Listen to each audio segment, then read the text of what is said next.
ამ წუთებში პარლამენტში ეროვნული ბანკის პრეზიდენტს უსმენენ. გამოსვლის მთავარი თემა საბანკო რეგულაციები და TBC-ის პროცესებია, თუმცა სხდამაზე ხმაური ჯერ კიდევ კობა გვენეტაძის მოხსენებამდე დაიწყო. ეროვნული ბანკის პრეზიდენტის ტრიბუნასთან გამოჩენისთანავე პროცედურებთან დაკავშირებით სიტყვა ევროპული საქართველოს დეპუტატმა ირმა ნადირაშვილმა ითხოვა. მან კობა გვენეტაძეს კითხა მივიდოდა თუ არა ის კომიტეტის სხდომაზეც. სწორედ ამ კითხვას მოყვა ხმაური დარბაზში. სოფო ბერიძე გაგვაცნობს სესიაზე გაკეთებულ განცხადებებს. საბოლოოდ დეპუტატებს ამ კონკრეტულ შეკითხვაზე ეროვნული ბანკის პრეზიდენტისაგან პასუხი არ მოუსმენიათ. კობა გვენეტაძე რამდენიმე წუთის განმავლობაში საპარლამენტო ტრიბუნიდან ისმოედა კანონმდებლებს შორის ცხარე დებატებს, რომელიც შეეხებოდა მისი მხრიდან რეგლამენტის სავარაუდო დარღვევას. ოპოზიცია აპელირებს იმის თაობაზე, რომ ეროვნული ბანკის პრეზიდენტმა დაარღვია რეგლამენტი, მაშინ როდესაც ევროპული საქართველოს მოთხოვნის შესაბამისად გვენეტაძე არ მივიდა კომიტეტის სხდომაზე და სამის ნაცვლად მან არჩევანი პლენარულ სხდომაზე მისვლაზე გააკეთა. მმართველი გუნდის წევრები კი განმარტავდნენ იმას, თუ რატომ არ ქონდა ადგილი კობა გვენეტაძის მხრიდან რეგლამენტის დარღვევას. უფრო კონკრეტულად უმრავლესობის წევრები საუბრობდნენ იმის თაობაზე, რომ ეროვნული ბანკის პრეზიდენტი იმყოფებოდა კიდეც საკომიტეტო მოსმენაზე, ასევე გარდა ერთი კონკრეტული კომიტეტის წევრებისა, პარლამენტის სხვა წევრებსაც ჰქონდათ შეკითხვები ეროვნული ბანკის პრეზიდენტთან და შესაბამისად პარლამენტის სხდომაზე მისი მოხსენება გაცილებით უკეთესი არჩევანია, ვიდრე ერთ კონკრეტულ კომიტეტზე. თქვენ დღეს მობრძანდით პლენარულ სხდომაზე, მაგრამ იცით, რომ არსებობს ევროპული საქართველოს მოთხოვნა, თქვენ მოსულიყავით კომიტეტზე. სანამ თქვენ ანგარიშს დაიწყებთ, თუ შეიძლება გვიპასუხეთ, აპირებთ რომ მოხვიდეთ კომიტეტზე, როგორც ეს არის რეგლამენტით გათვალისწინებული, თუ აპირებთ რომ აი დღეს აქ გამოხვიდეთ და ამითი დაასრულოთ თქვენი ურთიერთობა. თქვენი ვალდებულებაა რეგლამენტით, ახალი რეგლამენტით, რომელთაც უმრავლესობა ამაყობს, რომ თქვენ მობრძანებულიყავით კომიტეტის სხდომაზე. იყო არაერთი მოთხოვნა.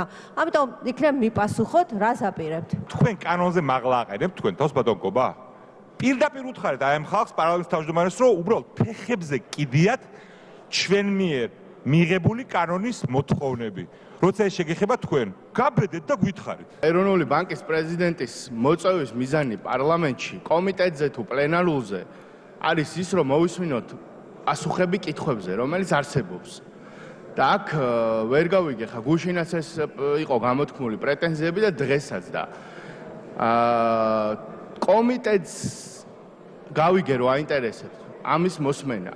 მაგრამ ყველას გვაინტერესებს, მეგობრებო, პლენარულ სხდომაზე ყველა დეპუტატს აინტერესებს და მოისმინოს ამ კითხვებზე პასუხები და ეხლა ცალსაკე კომიტეტებზე ადამიანი უნდა მოვიყვანოს თუ პლენარულზე უნდა მოვიდეს და გაასცეს პასუხები. თქვენმა უმრავლესობის ლიდერმა ამ წუთას გააკეთა განცხადება, რომ არანაირი მნიშვნელობა არ აქვს რა გვიწერია ახალ რეგლამენტში და არანაირი მნიშვნელობა არ აქვს კანონს. ეს იყო მხოლოდ და მხოლოდ ეს განცხადება და სხვა არაფერი. ცოტა რბილად რო ვთქვათ, უხერხულია. აპირებთ თუ არა რომ მოხვიდეთ კომიტეტზე, რაც თქვენი ვალდებულებაა, თუ აპირებთ რომ თავზე გადაიხიოთ ეს რეგლამენტი, როგორც ახლა ბატონმა არჩილმა აქ მოგვიწოდა. საინტერესოა ისთვის შეცვალეთ რეგლამენტი, რატომ ჩაწერეთ კანონში, თუ შესრულებას ამისას არ აპირებდით. ქალბატონო ხათუნა, თქვენთვის არასოდეს მითხოვია ჩემი გამოსვლების გადათარგმნა ხალხისთვის. როგორმე მე თვითონ ავხსნი, რასაც საუბრობ. კიდე ერთხელ გიმეორებ. თუ პოლიტიკურად ეხა პასუხი უნდა გასცეთ ამას. თუ თქვენი მიზანი არის რომ კითხვები დაგესვათ და მიგეღოთ ინფორმაცია, აგერ არის მოსული ეროვნული ბანკის პრეზიდენტი.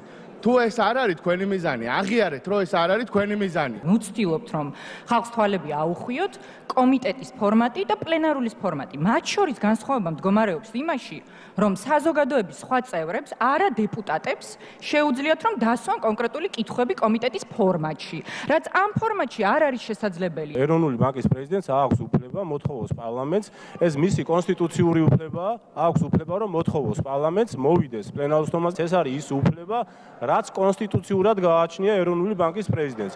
რაც შეეხება დანარჩენს კომიტეტებთან დაკავშირებულ რეგულაციას, დაგიდასტურებთ, რომ რაც წერია რეგლამენტში ძალიან სწორად წერია. კომიტეტის მოთხოვნის შემთხვევაში თანამდებობის პირი გამოცხადდება კომიტეტის სხდომაზე. მსგავსი რამ მოხდა განათლების მინისტრთან მიმართებაში. ჩემი შემოთავაზება იქნება, რომ კონცენტრირდეთ ძირითად საკითხზე, მოხსენებაზე. ბატონმა გობამ უნდა წარადგინოს მოხსენება ორ მნიშვნელოვან საკითხთან დაკავშირებით. ძალიან კარგია, რომ ჩვენ გვაქვს იმის შესაძლებლობა, რომ ორივე საკითხებთან დაკავშირებით დავსვათ ყველა კითხვა, რაც კი გვაქვს და მივიღოთ შესაბამისად პასუხები. ამის შესაძლებლობა არც ერთი წინა რეგლამენტით არ ქონდა არც ერთ პარლამენტს. ამის შესაძლებლობა აქვს ახალ პარლამენტს და ეს არის ერთ-ერთი უმთავრესი მიღწევა, რაც ჩვენ გვაქვს ამ 4 წლის განმავლობაში საპარლამენტო მუშაობის პროცესში. მე შეგახსენებ სტატისტიკას. წინა 12 წლის განმავლობაში, ეს 12 წელი ფარავს თქვენ 8 წლიან მმართველობას, ამ 12 წლის განმავლობაში სულ 8ჯერ ესტუმრა პლენარულ სხდომას ანგარიშვალდებული ორგანოს ხელმძღვანელი, მათ შორის მინისტრი, პრემიერ-მინისტრი, ეროვნული ბანკის პრეზიდენტი და ამ შემდეგ. 12 წელიწადში 8ჯერ. ეს არის თქვენი სტატისტიკა და ეს არის გასული 12 წლის სტატისტიკა. ეს რეკორდი მოიხსნა უკვე ამ 3 თვის განმავლობაში და გარდა ამ ფორმალური სტატისტიკისა, მნიშვნელოვანი ასევე შინაარსი. სწორედ ამ ცხარე კამათის შემდეგ მიეცა შესაძლებლობა ეროვნული ბანკის პრეზიდენტს, რომ დაეწყოს საკუთარი მოხსენება. კობა გვენეტაძემ პირველად საუბარი დაიწყო იმ საბანკო რეგულაციებზე, რომელიც ძალეში 1 იანვრიდან შევიდა და თუ რა გავლენა იქონია ამ რეგულაციებმა საბანკო სექტორზე. გვენეტაძე ამბობს, რომ 2019 წლის პირველი კვარტლის მონაცემები მათ პროგნოზს სრულად შეესაბამება. ეროვნული ბანკის პრეზიდენტი ამბობს, რომ დაკრედიტების მოცულობა გაზრდილია 15%-ის ვალუტის კურსის ფაქტორის გათვალისწინების გარეშე, შემცირებულია სამომხმარებლო სესხების გაცემა, თუმცა უმნიშვნელოდ და ასევე უცვლელია იპოთეკური დაკრედიტების მაჩვენებელი. კობა გვენეტაძე საუბრობს იმის თაობაზეც, რომ თუკი არ მოხდებოდა აღნიშნული რეგულაციების გატარება, ქვეყანაში არ იყო გამორიცხული ფინანსური კრიზისი. 2019 წლის პირველი კვარტალის ტენდენცია ჩვენი პროგნოზის შესაბამისია. წინასწარი არასრული ინფორმაციით. პირველ კვარტალში მთლიანი საკრედიტო პორტფელის დამ კურსის ეფექტის გამორიცხვით წლიური დაახლოებით 15% შეადგინა, რაც საკმაოდ კარგი მაჩვენებელია. ამასთანავე, იანვარ-თებერვალში მნიშვნელოვნად გაზრდილია ბიზნეს სესხების წილი, მიუხედავად იმისა, რომ ამ პერიოდში სისტემის ერთ-ერთი მსხვილი სესხი დაახლოებით 300 მილიონი ლარი, რაც საკრედიტო პორტფელის 1%-ზე მეტია, დაიფარა. რაც შეეხება ფიზიკური პირების დაკრედიტებას, სამომხმარებლო სესხების წლიური ზრდა შემცირდა, თუმცა 5%-ის ფარგლებში რჩება. ხოლო იპოთეკური სესხების წლიური ზრდა ამ ეტაპზე კვლავ 20%-ს აჭარბებს. აღნიშნულ ზრდაში იზრდება ლარით გაცემული იპოთეკის სესხების წილი. მიუხედავად იმისა, რომ იპოთეკური სესხები ჭარბვალიანობის მიზეზი არ ყოფილა, ბოლო პერიოდში იპოთეკური სესხების გაცემის სტანდარტების ძალიან მნიშვნელოვანი შერბილება შეინიშნებოდა. იპოთეკური სესხები, განსაკუთრებით უცხოელ ვალუტით გაცემული იპოთეკური სესხები, მოსახლეობის შემოსავლებთან შედარებით გაცილებით სწრაფად იზრდებოდა ბოლო 2 წლის მანძილზე. საშუალო წლიური ზრდის ტემპი 30%-ს აღემატებოდა, რაც ძალიან მაღალია. იპოთეკური სესხებისათვის საწყის პერიოდში დამახასიათებელია დეფოლტის დაბალი დონე, თუმცა სესხების უპასუხისმგებლო სტანდარტებით გაცემა, რაც ჩვენთან უფრო და უფრო იყიდებდა ფეხს, მომავალში დეფოლტის მაღალ დონეს გამოიწვევს. ეს კი დიდი ალბათობით სისტემურ კრიზისში შეიძლება გადაიზარდოს. ამის შემდეგ TBC ბანკის საქმის დრო დადგა, უნდა აღინიშნოს, რომ ეროვნული ბანკის პრეზიდენტი საკუთარ მოხსენებაში მამუკა ხაზარაძისა და ბადრი ჯაფარიძის მიმართ საკმაოდ მკაცრი იყო. ეროვნული ბანკის პრეზიდენტი განმარტავს, რომ რეგულატორის მოვალეობა სწორედ ბანკის საქმიანობის შემოწმება გახდათ და მათ ჰქონდათ მოლოდინი იმისა, რომ ამ საქმეს მოყვებოდა ხმაური სწორედ ხაზარაძე ჯაფარიძის მხრიდან, თუმცა როგორც გვენეტაძე ამბობს, ამის მიუხედავადაც ის არ აპირებდა, რომ თვალი დაეხუჭა დარღვევაზე. კობა გვენეტაძე საუბრობს იმის თაობაზეც, რომ ადგილი ჰქონდა ბანკში ინტერესთა კონფლიქტს და ამ პრობლემის მოგვარებას ისინი ცდილობდნენ სამეთვალყურეო საბჭოს როლის და ასევე დამოუკიდებელი წევრების როლის გაძლიერებით, თუმცა გვენეტაძემ აქვე აღნიშნა ისიც, რომ ამის საშუალებას არ იძლეოდა მამუკა ხაზარაძისა და მისი მოადგილის, ანუ ბადრი ჯაფარიძის დომინანტი როლი სამეთვალყურეო საბჭოში. ეროვნული ბანკის პრეზიდენტმა ისაუბრა 17 მილიონიანი სესხის თაობაზეც და ამ კონტექსტში მან აღნიშნა, რომ ამოდენობის სესხის გაცემა დაუშვებელი იყო სამეთვალყურეო საბჭოსთან შეთანხმების გარეშე. გავსი შემთხვევა რეგულატორებისათვის რიგითი კლასიკური საზედამხედველო შემთხვევაა. მაგრამ ეს შემთხვევა საზოგადოებისთვის ცნობილ და ამავდროულად მნიშვნელოვანი სოციალური კაპიტალის მქონე ადამიანებს ეხებოდა. ამიტომ ნამდვილად ჰქონდა მოლოდინი, რომ ჩვენს გადაწყვეტილებას მათ მხრიდან წინააღმდეგობა მოჰყვებოდა.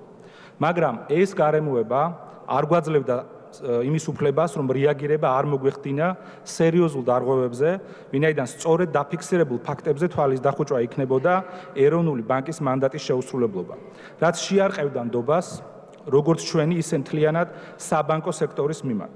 შესაბამისად, ჩვენ ვიმოქმედეთ დამოუკიდებლად და ცივი გონებით. გავაკეთეთ ის, რაც აუცილებელია საფინანსო სექტორის განვითარებისათვის, რაც ყველა პარამეტრის მიხედვით იყოს სწორი და არა ის, რისი გაკეთებაც პოპულარული და ძალიან ადვილი იქნებოდა.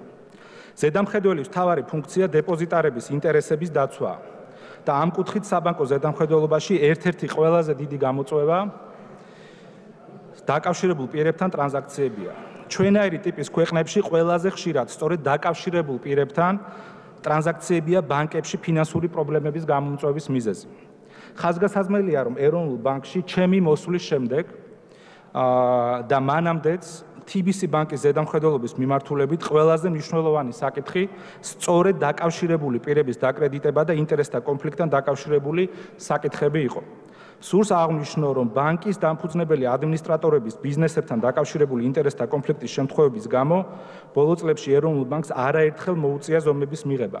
TBC ბანკში ინტერესთა კონფლიქტთან დაკავშირებული საკითხების მოგვარებას ჩვენ პირველ რიგში სამეთვალყურეო საბჭოს გაძლიერებითა და დამოუკიდებელი წევრების როლის გაზრდით ვცდილობდით.